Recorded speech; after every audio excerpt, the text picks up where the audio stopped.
आणि त्या दिवशी रात्री काही दुखलं नाही, तडपलं नाही. 1 वाजता खटखट खट असं योगासन लागलं, सिद्धासन लागलं. घाबरलो, प्रकाश पडला आणि बाप्पासाहेब फक्त समोर हात फक्त असा केला, हसले. माझा हेतू होता का? माझा हेतू न घेण्याचा होता. कोणी प्रेशर केलं आणि म्हणून तरी घाबरलो. म्हटलं ज्ञानेश्वरी आपण सांगायची कठीणच आहे, ही शक्ती काय करून घेईल सांगता येत, पण आपल्याला काही येणार नाही. म्हणून माऊली मंदिरातला तो तुम्हाला अनुभव सांगितला. फक्त माऊलीला म्हणालो, कलंक तुम्हाला लागेल, मला नाही. नाही, मला काहीच जमलं नाही. तर आणि किती प्रचंड 3 दिवस अनुभव होता. परवाच्या तिरुपतीलाही काय काय अनुभव आले तुम्हाला सांगितलं सगळ्या साधकांनी. आपला हेतू काहीही असो, भगवंत हेतू महत्वाचा आहे. म्हणून माझी कॅसेट बदलली. तुम्ही स्वतःच्या जीवनात स्वतःचा काय हेतू ठरवला माहिती नाही, पण भगवंतानी तुमच्यासाठी कोणता हेतू तयार केलेला आहे त्याला महत्व आहे. भगवंत हेतू काय हे खरं आहे. म्हणून चालायचंय भविष्यात भगवंत हेतूने, आपल्या हेतूनी नाही. आणि प्राणप्रवाह ऊर्ध्व झाल्याशिवाय शक्य नाही. आणि तीर्थांची ताकदही कळणं शक्य नाही, कोणत्या तीर्थात काय ताकद आहे.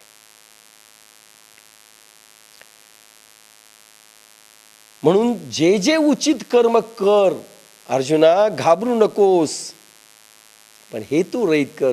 कारण भगवंत हेतू जो समोर येईल ते खरं.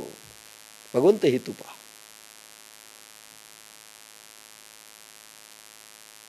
पार्था अनिक एक नेणसी तुहे कवतिक, जे ऐसे कर्म मोजक अपैसे असे. पार्था अनिक एक नेणसी तू हे कवतिक. अर्जुना, या निष्पन्न निष्कर्म योगात, बुद्धियोगात आणखी एक आश्चर्य आहे, ते तुला माहिती नाही. ते असे की जे कर्माला आपोआप सोडविणारे आहे. अपैसे कर्म होतं, कारण हेतू रहित आहे ना. भगवंत हेतू तुम्हालाही कळत नाही, होऊन जातं. आपण म्हणतो ना, सहज झालं. माझ्या मनातही नव्हतं. मनात एक, बाहेर काय झालं माहिती नाही, सहज झालं. सहजगत्या कर्म त्या बुद्धीतून केव्हा प्रसवतं आणि कशी ऍक्शन्स होते आपल्याला पता लागत नाही. सांगितलं होतं ना आळंदीला, तुम्हाला माहिती आहे, अनुभवांचे असले, तुम्हाला ते माहिती असले म्हणजे पटकन लक्षात येईल. ज्यावेळेस एवढी मोठी बिल्डिंग आळंदीची उभी राहत होती, त्यावेळेस आपण फक्त कर्जाऊ रकमा घेतल्या होत्या. डोनेशन नंतर डिक्लेअर करा म्हटलं होतं. आणि फक्त मी जाहीर केलं की बांधकाम काही अपूर्ण राहिलं, ज्या लोकांनी दिलं नसेल त्यांनी उधार पैसे द्यावे. ही रोहिणी कटारिया, आदित्य बिल्डर्सवाली सरळ 5ला उठली. कोणी बुद्धी दिली? सोमानीनं सांगितलं नाही. राजेंद्र पोखरणा, संगीता पोखरणा, त्यांच्या नातेवाईकांनी तिला सांगितले नाही. आणि आपल्याकडे जायची पद्धत नसते, सरळ उठली, गेली. इन्कम टॅक्सची रेड पडलेली होती. नवऱ्याला म्हटली, आपण काही दिलं नाही, ते उधार मागतायत, काही तुम्हाला घडतंय काय ते सांगा, किती द्यायचे आपण. त्यांनी 50,000च्या नोटा काढल्या आणि तिला दिल्या. आत्ता नेऊन दे, धाड पडलेली लक्षात घ्या. ती म्हणे नाही हो, ते म्हणले डिसेंबरला आणा. मी उद्याचं बोलत नाही म्हणले, उद्याची आपली काय स्थिती असेल मला माहिती नाही, आज तू घेऊन जा, बस संपलं. ती आली, घाबरत आली, नोटा सोडल्या, ट्रस्टींच्या तोंडात मारल्यासारखं झालं प्रत्येकाच्या. अरे आपण काय दिलं, आणि ही तर ट्रस्टी नसताना 50,000 टाकले. सगळ्यांचे आकडे त्याच दिवशी पट पट पट 50,000 आणि 25,000 डिक्लेअर झाले. ही सोमानीची किमया नाही आहे, कोणी घडवलं? मी तर म्हटलंही नाही. उधार मागितले, प्रभूंनी वर्षाव केला. याला म्हणतात भगवंत इच्छा आणि भगवंत मन. आपली इच्छा नाही, असंच कर्म आपोआप भगवंत इच्छेने निर्माण होतं. ज्यांचं कल्याण व्हायचं असेल होतं, ज्यांचं नुकसान व्हायचं असेल तेही होतं.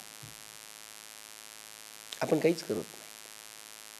खेळ पाहायचा आहे ईश्वरी साम्राज्यातला, मग गर्व येत नाही. मी तर फक्त खेळ पाहणारा माणूस पाहतोय. कोणी म्हणतो तुमच्यानी झालं, नाही, मी फक्त खेळ पाहतोय. आपण बावले आहेत.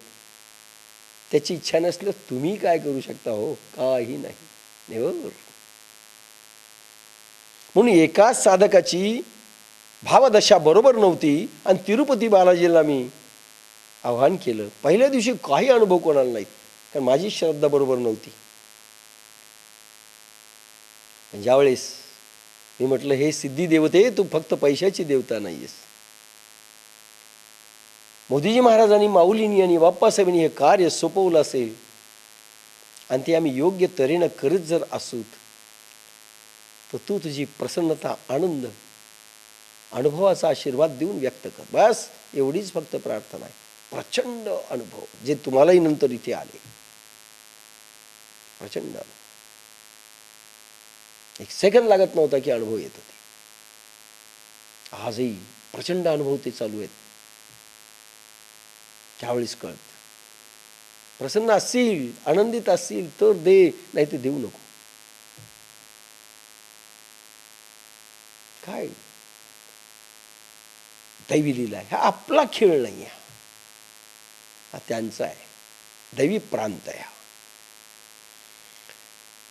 म्हणून उचित असेल तेवढंच करा. हेतू रहित, परमेश्वराचे हेतू काय ते पहा. तुमच्या हेतूने काही चालणार नाही, काही नाही. आणि म्हणून आपोआप उत्पन्न होईल ते कर्म. आपल्यालाही कळणार नाही. जसं आपोआप झालं की नाही, तिला कोणी नाही सांगितलं, एवढं उभं झालं. आणि अनेक साधक आज आणून देत आहेत. तो श्याम पवार, त्याची काय ताकद आहे, आपण त्याला म्हटलंही नव्हतं कधी. 5 एकर कोरडवाहू जमीन, 5 एकर बागायती जमीन, ती लिटिगेशनमध्ये शेतात राहतो. पण तो श्याम पवार म्हणतो मला 1 लाख रुपये द्यायचे. मी तर थंडच झालो. आपण म्हटलेलं नाही, कोणाचा हेतू आहे. आणि असं कर्म त्या सिद्ध पुरुषाचं भगवंत करून घेतो आणि त्याला वाटतं आपलं नाही, तो करून घेतो. कोण कोणाला आणून भिडवतो. मला प्रीती सुदाजींनी प्रश्न विचारला होता आळंदीला, जैनांचे धर्मगुरू, तुमची आमची भेट योगायोग का? म्हणलं नॉट ॲट ऑल. म्हणले मग? म्हणलं it is planned by God. म्हणले कसं काय?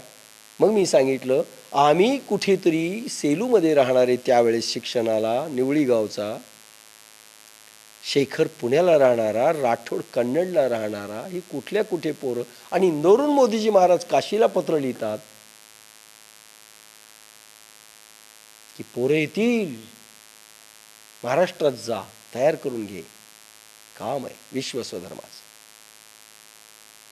त्याच वेळेस 2 वर्षांतर बाप्पासाहेबांनी पत्र टाकलं समोर. अरे म्हणलं, त्यावेळेस आपण 8-8, 9-9 वर्षाचे असू, 1952-54ला 10 वर्षाचे असू,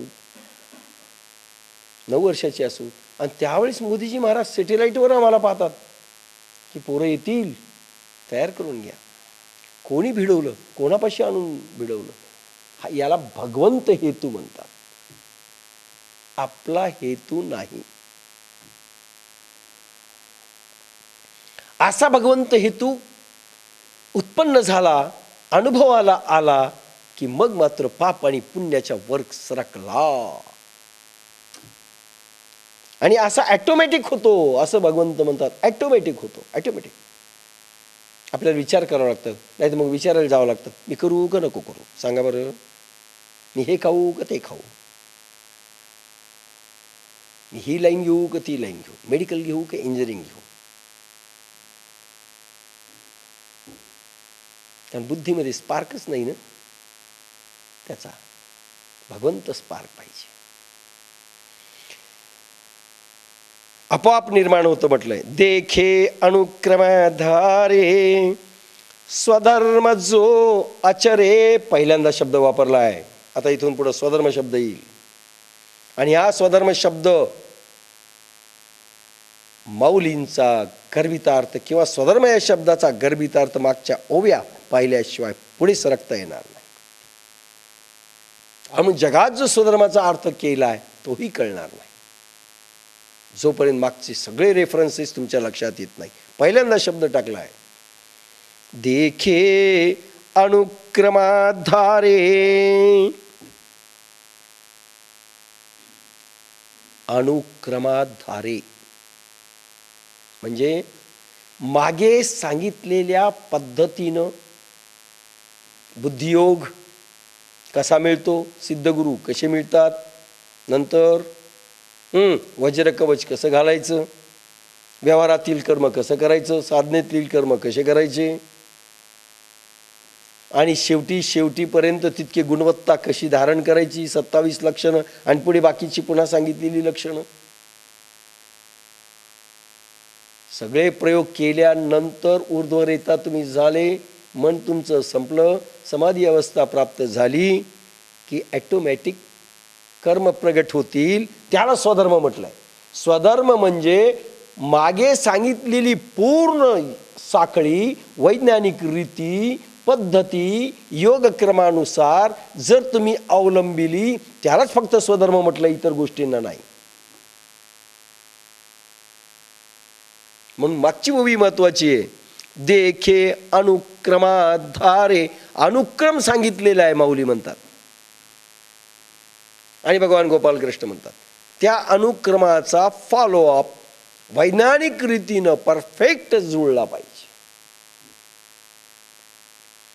आता काही लोकांना गंध लावला याला स्वधर्म म्हटलंय. माळ हातात घेतली की स्वधर्म, पुस्तक हातात घेतलं की स्वधर्म, वाचायला लागले की स्वधर्म, कथा ऐकले की स्वधर्म. कुठे लिहिले मागे अनुक्रमाधारे?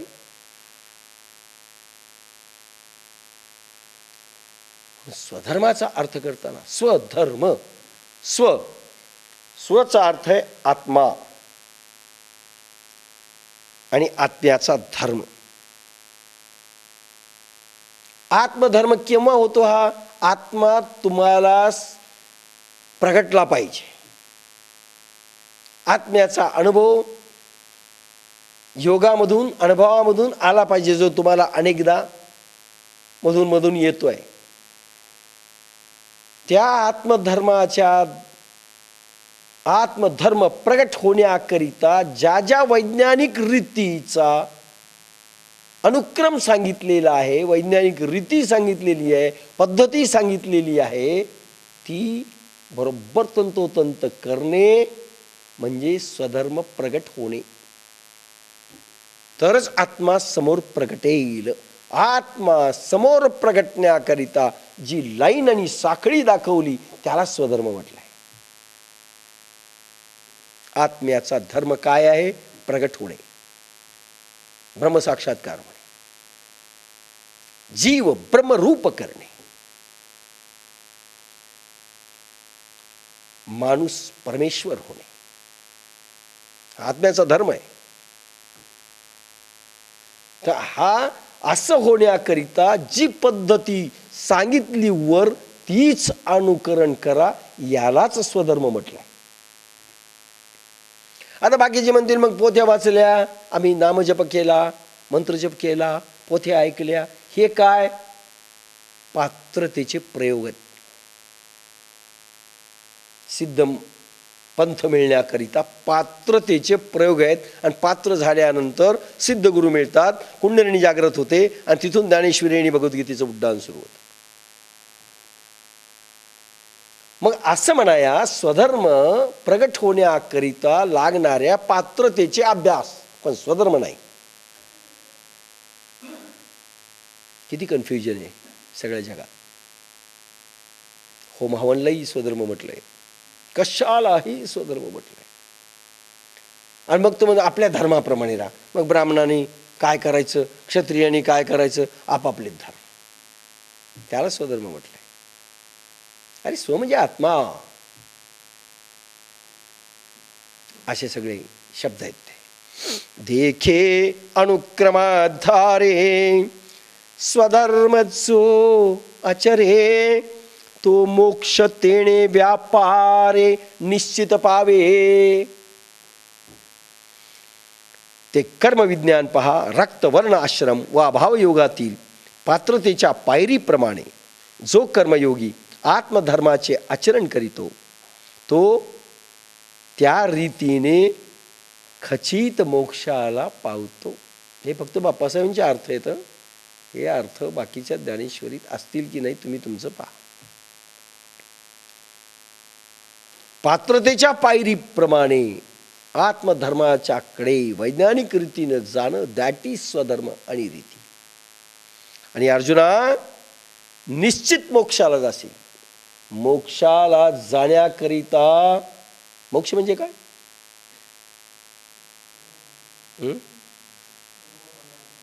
करेक्ट. कोणकोणते कर्म? प्रारब्ध कर्म, संचित कर्म, क्रियमान कर्म, याच्यातली पूर्ण मुक्ती पाहिजे. आणि कशी होते? नुसत्या साध्या सुद्या ब्रश मारून कशी होणार? सगळे प्रयोग दिलेले पूर्ण आचरण करा, निश्चित तो मोक्षाला जाशील. हुकमी भाषा भगवान कृष्ण वापरतायत. जमलं तर जाशील, जुळलं तर जाशील, दुसरी अजून काही मार्ग आहेत, कुठेही लिहिलेलं नाही आहे. कुठेही लिहिलेलं नाही. निश्चित जाशील. तेणे व्यापारे. व्यापारे म्हणजे इंद्रियामधून असे कर्म होतील की जे निर्विषयी होतील, निष्कर्म होतील, ऑटोमॅटिक. कारण भगवंत इच्छेतनं निर्माण झालेले आहेत. कारण एरवी त्याचे इंद्रिय ही समाधीमध्ये असतील आणि ज्या ज्या वेळेस काम आवश्यक असेल त्या त्या वेळेस ते स्फुरण